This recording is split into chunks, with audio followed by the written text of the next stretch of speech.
Bonsoir à tous, enfin à tous ceux qui vont regarder cette vidéo. On se retrouve ce soir du coup sur un petit peu de Brave Exvius. Je vais baisser un peu le son du général parce que sinon on n'entend pas beaucoup. On se retrouve pour une petite session invocation. On va faire du coup 2 fois le tour complet du step-up actuel de Brave Exvius. Alors on rappelle que du coup le step-up actuel va permettre d'obtenir uniquement des unités 5 étoiles, donc c'est un step-up hyper important. À côté de ça, c'est un step-up aussi important parce qu'il permet de drop des Néovisions, donc c'est les cristaux rouges que vous voyez, donc il y a les cristaux 5 étoiles ou les cristaux rouges. Nous, ce qu'on recherche, c'est vraiment les cristaux rouges, parce que c'est des unités plutôt rares et très difficiles à obtenir. Du coup, donc le step-up va s'organiser de la façon suivante. Donc le premier palier, il y aura une invocation, sur le deuxième 2, et sur le troisième, il y aura 6 invocations, donc 6 5 étoiles garanties. C'est plutôt bon, c'est quelque chose d'assez intéressant, d'un point de vue technique, hein, clairement. On va commencer par la première invocation, du coup. On s'attend pas à grand-chose, hein.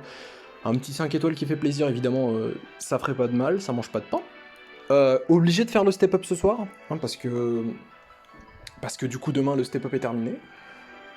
On regarde les taux d'apparition, donc sur les taux d'apparition, on a 1,25% de chance d'avoir un Néovision, et 98,75% de chance d'avoir un 5 étoiles, donc si on a un Néovision ce soir c'est vraiment exceptionnel.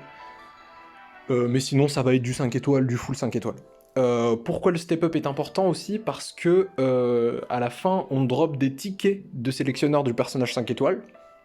Alors pour Hakim qui regarde ce live, ça fonctionne un peu comme les invocations Moonlight sur Epic 7, à la différence près que tu choisis ton personnage 5 étoiles. Donc c'est plutôt intéressant dans le sens où tu vas pouvoir pull l'unité que tu veux finalement. Il n'y a pas de bonne ou de mauvaise unité dans ce jeu, il y a vraiment que des unités intéressantes. Donc voilà, et sans plus tarder du coup, moi je vous donne mes pronostics et mes petites impressions.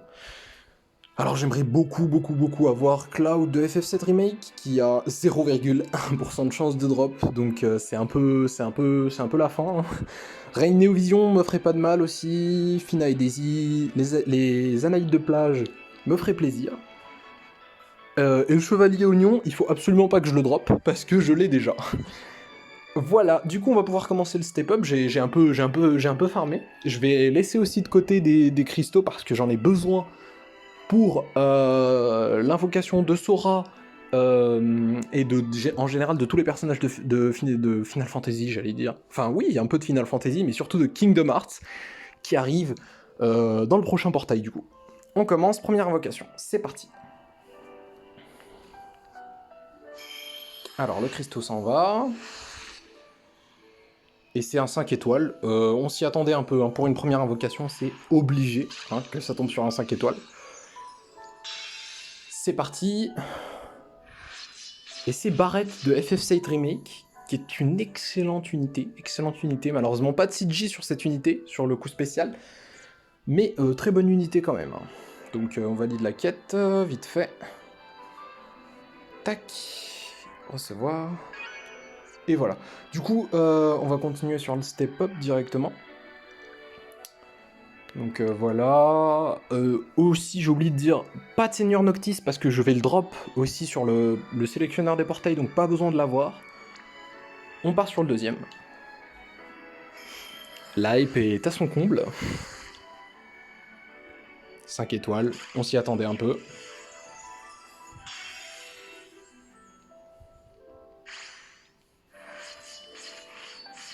Ah, Jake Renaissance des Flammes. Très bon personnage, très bon personnage de FFBE, très bon personnage.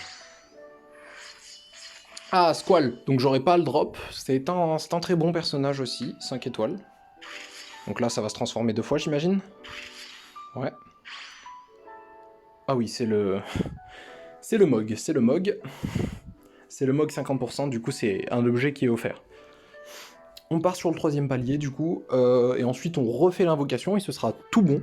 Du coup le troisième palier ça sera 6 invocations, et évidemment le ticket sélectionneur, enfin 5 tickets sélectionneurs, sachant qu'il en faut 10 pour pouvoir faire l'invocation ML comme j'aimerais le, le préciser. Alors, bah ça nous annonce du 5 étoiles pour toute l'invocation. Du coup, alors qu'est-ce qu'on va drop comme unité?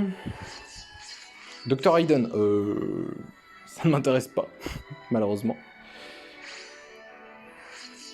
Chevalier Oignon. Alors c'est pas celui que je ne voulais pas avoir, donc ça va. Celui-là je ne l'ai pas. Ah, Yuna de FF10, de FF10-2. Excellente unité aussi. Ah, Kurisame, de Type 0. Excellente unité, j'aime bien.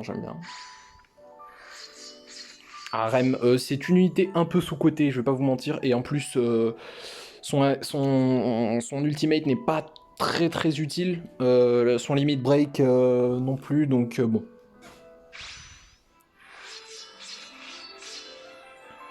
Garland. Ok, Garland. Garland de FF10.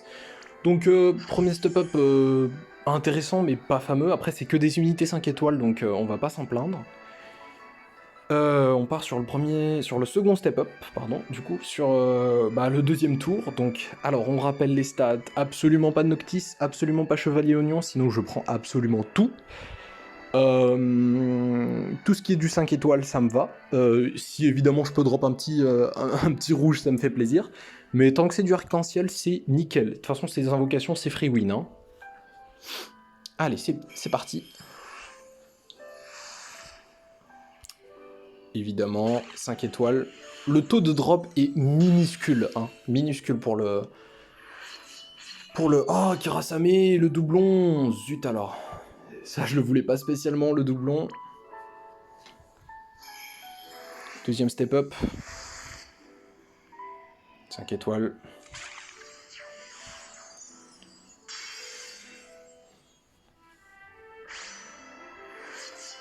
Ah! Donc c'est H. H de FF12, évidemment. Bon, personnage assez intéressant, mais oubliable. Hein.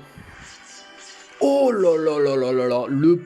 La première unité qui tombe, la première unité 5 étoiles premium qui tombe.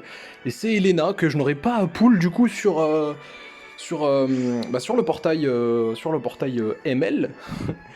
Vu que je les pull ici, donc déjà, l'invocation est 100% rentabilisée, cette unité est excellente, c'est super. On passe sur le troisième palier, et ensuite, ce sera la fin de cette petite vidéo. Alors, qu'est-ce qu'on a là sur cette invocation? Oh, ça va être que du 5 étoiles, à mon avis. Ça va être que du 5 étoiles. Malheureusement, hein. Mais le taux de drop des Néovisions est extrêmement faible. Hein. Folka, oh là là, on enchaîne les bonnes unités, hein, je vais pas vous mentir là. On enchaîne les unités d'exception. Beryl, c'est nul, c'est clairement de la merde, hein. C'est une unité pourrie, hein. Je pense que ça se voit. Mais bon, ça va. Terra guerrière Magitech, mais exceptionnelle cette invocation, est déjà beaucoup trop rentabilisée. 2 personnages 5 étoiles premium. Oh mais c'est pas possible. Je pense que, à la vue du personnage, vous avez compris que c'était un personnage plutôt intéressant. Personnage 5 étoiles, évoluable en 7 étoiles. Donc c'est un des personnages les plus forts du jeu. Exadeth, évidemment, de FF5. FF5, très bon jeu. Hein. Si vous avez l'occasion de vous le faire, faites-le vous en entier. C'est médiéval, c'est convivial, c'est hyper intéressant.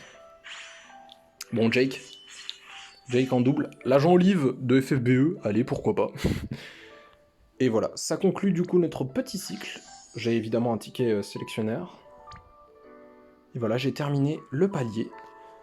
On fait une petite invocation free win, la petite free win qui fait plaisir à 250, pour terminer un petit peu ce tour. Et ensuite on se fait un petit résumé. Bon, c'est du 3 étoiles, c'est pas intéressant. C'est du 3 étoiles, c'est pas intéressant, c'est Ryuka. Tac, voilà. Du coup, alors, résumé, qu'est-ce qu'on peut faire du coup pour voir nos unités en résumé? tac, tac, voir vendre. Donc voilà, alors... Euh, vraiment très grosse surprise, 4 unités premium 5 étoiles. Bon, le reste, ça reste... Non, pardon, 5 unités premium 5 étoiles. Le reste, ça reste hyper intéressant quand même, mais on a évidemment Jake Renaissance des Flammes qui est exceptionnel. C'est un des personnages que je préfère. Exadeth, excellent aussi. Gardien du néant, du coup. Mage obscur. Qui est très utile dans la seconde partie de l'histoire, mais très intéressant quand même comme personnage. Guerrière Magitech, ah, elle est évoluable 7 étoiles aussi, donc plutôt intéressant. Ouais, bah du coup, elle a un CG, donc déjà c'est Renta, et elle peut se battre avec 2 armes, donc, donc très bon personnage aussi. Très bon personnage, les poules sont intéressants là, hein, je veux pas vous mentir, les poules sont très intéressants. Folka, meilleure healeuse du jeu, clairement meilleure healeuse du jeu, donc là c'est free win, là c'est 100% free win, meilleure healeuse du jeu. Bon, ses spéciales sont pas encore débloquées parce que c'est pas une unité hyper premium, mais elle est quand même hyper intéressante. Elena, bon, même pas besoin de parler, c'est peut-être le meilleur pool de toutes ces invocations. Exceptionnel, hyper bonne épéiste, rien à redire en fait finalement. Sinon, je crois qu'on n'a pas eu d'autres unités. Oh, il y a un bonus caractéristique sur le chevalier oignon du coup, j'avais pas remarqué. Voilà, du coup, ça conclut un petit peu notre session d'invocation, parce que du coup, ensuite, je vais pouvoir choisir mes personnages dans le sélecteur du héros, mais ça, je le ferai hors vidéo. Merci d'avoir participé à cette petite vidéo. Bon, c'était plutôt convivial, voilà, plutôt stylé un petit peu. Voilà, le portail est terminé, on se retrouve à la prochaine vidéo où cette fois-ci on se fera directement le meilleur portail du jeu, à savoir celui de Kingdom Hearts qui arrive bientôt, avec l'union avec Dark X Road, qui est hyper intéressante comme histoire. Donc j'ai hâte de pull les personnages de Dark X Road qui sont hyper sympas, vraiment. J'ai envie d'avoir Sephiroth, voilà, petit call, j'ai envie d'avoir Sephiroth, j'ai envie d'avoir Sora, évidemment. Sora de Dark X Road, vu que je l'ai pas. Et voilà. Ça sera une fin de vidéo, n'oubliez pas de vous abonner, c'est hyper intéressant et puis ça aide la chaîne et son contenu. On se retrouve pour une prochaine fois du coup, et puis salut à vous, portez-vous bien et sortez couverts. Je parle du masque bien sûr.